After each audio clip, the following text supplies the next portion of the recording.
Hey everyone, ready for weekly test? Start. The Minister of Health and Family Welfare, moving the motion for consideration of the bill, said the Assisted Reproductive Technology Bill was brought in Parliament earlier on 14 September 2020 and thereafter it was referred by the Lok Sabha to the Standing Committee. The Standing Committee, after due deliberations, submitted its report making many suggestions. We have taken those suggestions into account. Under assisted reproductive technology, OM from female is developed into laboratory with the sperm of the male and then embryo is implanted in the female. It was felt necessary to bring this legislation to regulate the IVF clinics functioning in our country. There are several procedures in these clinics wherein at times injection is given for ovarian stimulation which may affect the health of the woman. It also has egg retrieval, IVF, and intrauterine insemination process along with the process of embryo transfer. Embryo banking systems are also there. I have brought in this legislation in the House to regulate this entire process. I request the House to consider this bill and also pass it.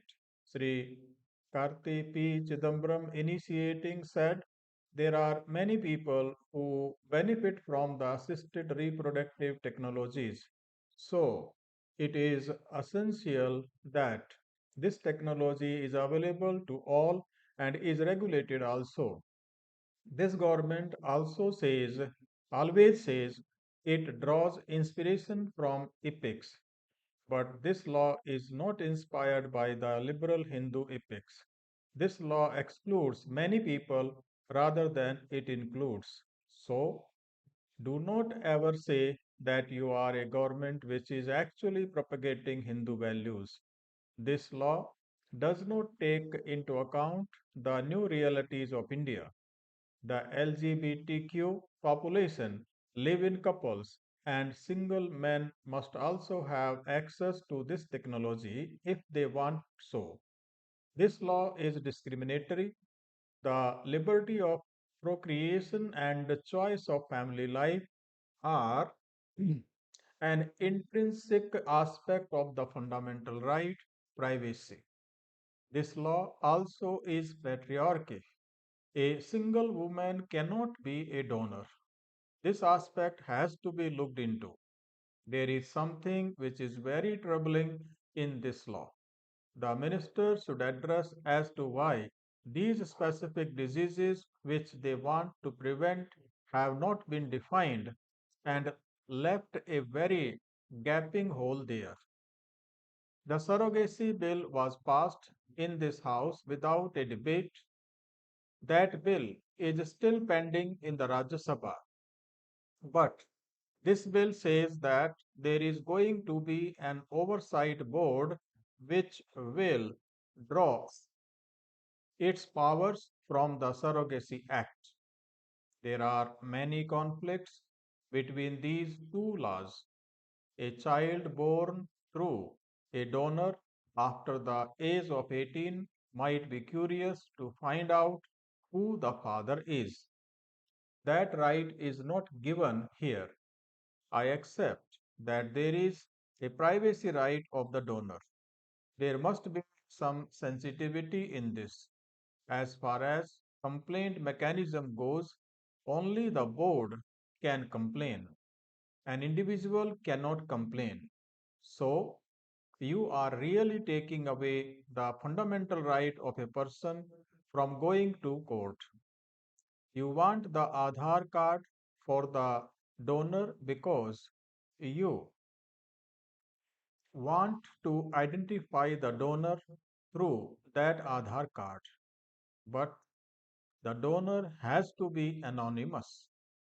What if there is a leak of data? What are we doing to protect that? Because a lot of people are donors, but you do not want their identities to be there. The clinics are not regulated, they are becoming commercial establishments.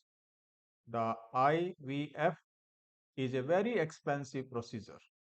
There is no control over their pricing, but there must be some balance. While you are not regulating the medical practice, you are completely regulating the surrogacy part of it. I congratulate the Honorable Minister for bringing this bill, but I would like to ask the Honorable Minister as to how the surrogacy bill and this bill are going to complement each other. I feel that we should not deprive any human being who deserves or wants to have a child.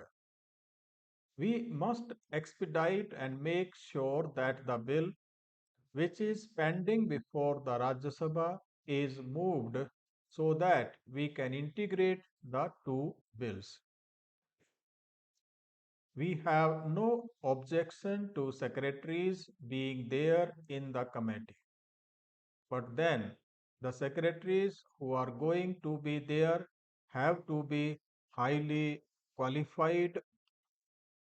I would like to highlight one more point to the Honorable Minister. There is a pre implementation genetic testing. Will you be allowing this? The technical part of pre implementation genetic testing is that this is not for sex determination, but it is for disease determination. So, what is the government line on this? This bill seems to be silent on disease control. I think the COVID 19 has taught all of us that the entire medical fraternity has exceptionally delivered. The doctors are not criminals. Just putting in jail all our doctors may not be a solution. We have to make sure that the doctors of this country feel very secure and safe. The Constitution gives a woman the right to reproduce or not to reproduce as she wishes, and she has the right to privacy when she makes her reproductive choices. Thank you.